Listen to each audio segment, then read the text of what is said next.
we'll go over some simple matrix multiplication for an AI model. We're going to go into AI models, which is where we're going to get into some of the levels. I mentioned earlier BERT. We're going to get into different ones like that. And then end of this, we're going to talk about tools and some examples, such as the libraries that are used for an AGI. Okay. First, artificial neural networks and their multiplication. We'll get into that. As I mentioned before, so I kind of reused this slide so you can kind of get a start from where we were in the last one. I mentioned we'll go through multiplying the rows by the vectors, and that will, this one specific column by this, or that row by this column will yield to this one specific number. You multiply it and add them together, and then you'll get that one value. And you're doing that throughout the entire neural network. For each node will have probably a long vector of numbers. You multiply them through, and as you see here, each synapse is a line from one node to the next. So that one node at the top up there has 3 different synapses to it, which means it should have a vector of 3, because it's taking an input from those 3 different neurons. So each item in there is an attribute of a value that you captured in data repository, whatever. Yes. I meant my vocabulary for this is very poor. That's fine. So how do you choose those 3 values going in to make the decision on that next node? Okay, so initially, before you, I should get into the input layer first, and we'll probably talk about that next. Let me see if I have that in here. Actually, we can go into this part first. All right, so input layer is going to input some information, typically a number between 0 and 1. It should be normalized first, because you can't compare things if it's in this wacky set of numbers or features. You can't use names or whatever. You have to convert it into some kind of encoding before you send it through the pipeline. So once you convert that through, it should be normalized, and that should be able to have some meaning for each one of these different nodes. And typically, what happens is there's 2 types. There's the input and there's the weight. The input is a value of any sort, typically 0 to 1, but it could be more than that in that scenario. And there's a weight. A weight vector is just determining from -1 to 1 what is the weight of this item compared to all the nodes around it. So, So for example, in our brains, right, we have one neuron that turns on based on maybe 1,000 different neurons connected to it. And based on all the other neurons connected to that one neuron will determine if it's going to turn on or not. And that's based upon the weights or the activation from the other neurons that's telling me to turn this one on or not. So if I get into detail, this specific node here will only be activated if the weights from, well actually, we'll talk about activation later on, just for simplicity. Each one of these different synaptic connections are going into this one node, right? Each one has an input, right? And each one has a weight to it. And that weight is kept to that node, but the input changes. So we change the input each time, do each iteration, but the weight is fixed to that specific node. And what happens is as you go through and pass data through each time, it adjusts the weights for that specific node. Did I answer your question? Yes, no, maybe? Yeah, but how do you choose that second node? Was it A1 and A2 and A3? Yes. They're called hidden layers. You can choose any size you want. What happens is the model would be able to determine discretely how to adjust the weights once you have defined it. So the more, and I think who asked that question earlier? Was it you? Yeah. So the more nodes you have in there will help it determine more discretely for each one and figure out the weights associated to that node. So if you only have one node, it's useless because at that point, everything is channeled through that one node. But if you have 1,000 or more, for example, discretely certain items can be defined through each node, like an image, a certain curve or an edge could be defined by certain nodes in this neuron. Did that answer your question? Okay, great. So back to the math part here. You have certain inputs. So features is x1, x2. Features, like I mentioned before, is from the input can be like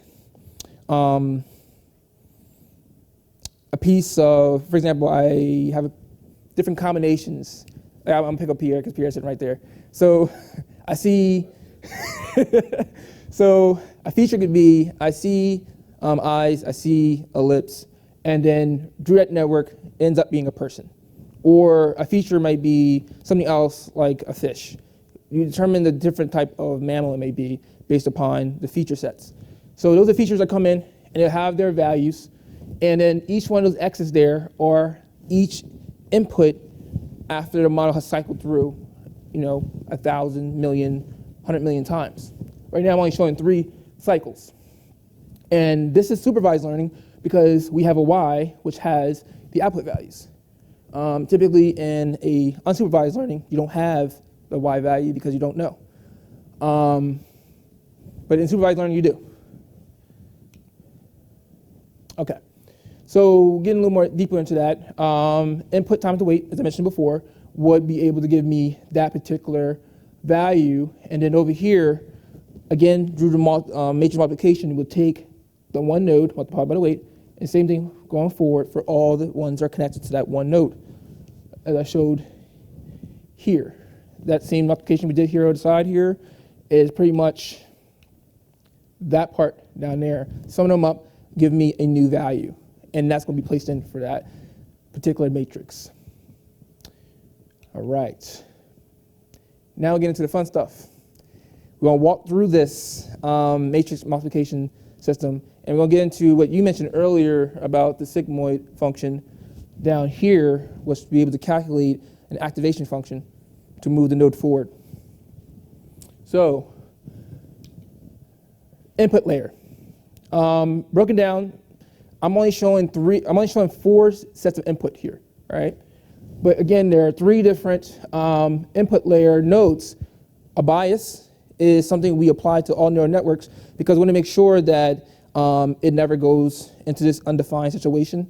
So we apply a bias set of 1 up top, which you can see over here is that one particular vector going down. And we have those 2 over here are inputs, and it's just 0 and 1. It's very simple because we're using it for simplicity for this class here. So moving forward, we want to take, here's the feature sets. The first one's the feature set. We'll move forward from there. That is an input vector. That is the input vector for the bias. So you can see here that there is the input and there are the weights associated. The weights are those red lines connecting to all 3 of those yellow nodes. You see what I'm saying? So you see there's 2 parts here. There's the actual input vector, which is typically only 1 for 1 entry.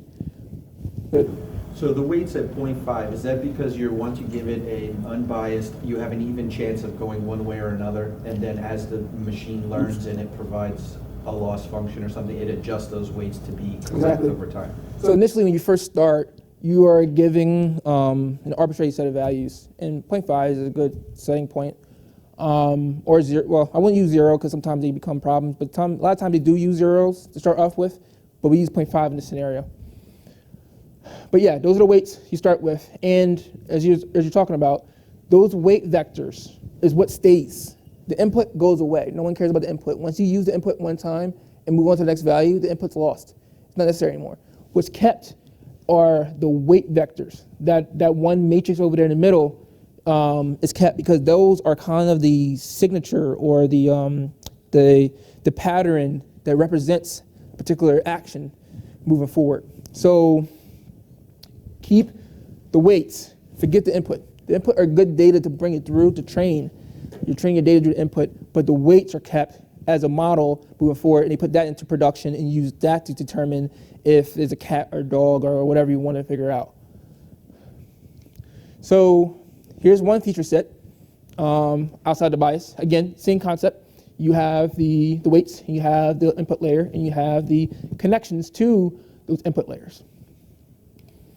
All right, so when we do one calculation, we mentioned earlier that matrix multiplication, you take the row by the value. For that one input node 1, would put here, well, I kind of messed this up a little bit, but this is supposed to be for the one bias value input here. If you do another one for input node 2, second column, or second row by second column, give me that point value there. You multiply it through, and you add them up, and that's the value for that second node. So if I want to do all of them for that one node in the middle, 2 there, I have to apply that second row here by the entire matrix to give me this one node of values. You see that there.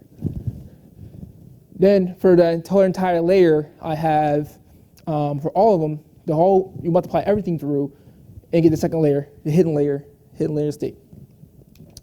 And then we apply, now this had sigmoid function, I switched it to ReLU because ReLU is the current version we're using now. People have forgotten about the sigmoid function because it has a lot of dropout issues and issues with exploding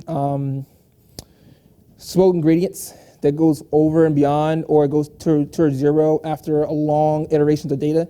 So he said, let's get rid of that and just go ahead and use something called ReLU, which is a function that's either 0 or above, and keeps going on from that value. So same thing happens again for the next layer. So you can see this happens for each layer moving forward. Now that I have this new set of, now again, the weights are, again, the next layer of weights. We have the first layer of weights up here, the next layer of weights here, and we have output. Output should be kind of defined, but we'll talk about that in a moment. All right, so we, again, multiply the new weights, get the output layer, and then apply another ReLU function, and we check with our output. And move forward. Oh. That's it for that piece of multiplication. Any questions? So the weights you mentioned, those are the weights for the equation y is equal to mx plus b. Yes. Identify the weight m and the b part. B is the bias. The bias, right? Yes. So that's the equation for straight line. Yes. Each neuron is trying to create a straight line. That's what I understand. Yes. In some sense, it's the simplest way when dealing with a matrix multiplication. It's a simple way of creating a linear from one node to the next. It is. Okay. Each neuron is trying to create a straight line. In some degree, yes. Yeah, but where does the activation function come? Like, where does Oh. So the activation function comes in right after you have computed that value you just mentioned. Then we apply that value and squish it in here. The value you just calculated, the wx plus b, the mx plus b.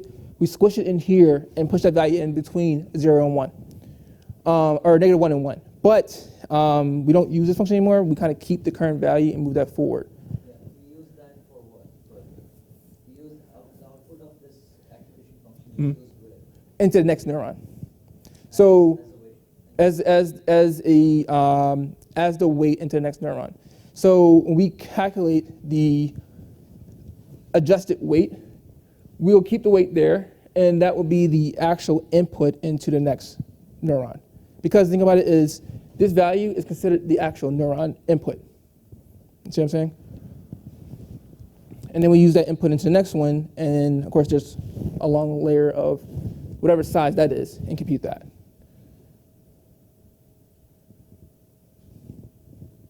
Any more questions? No?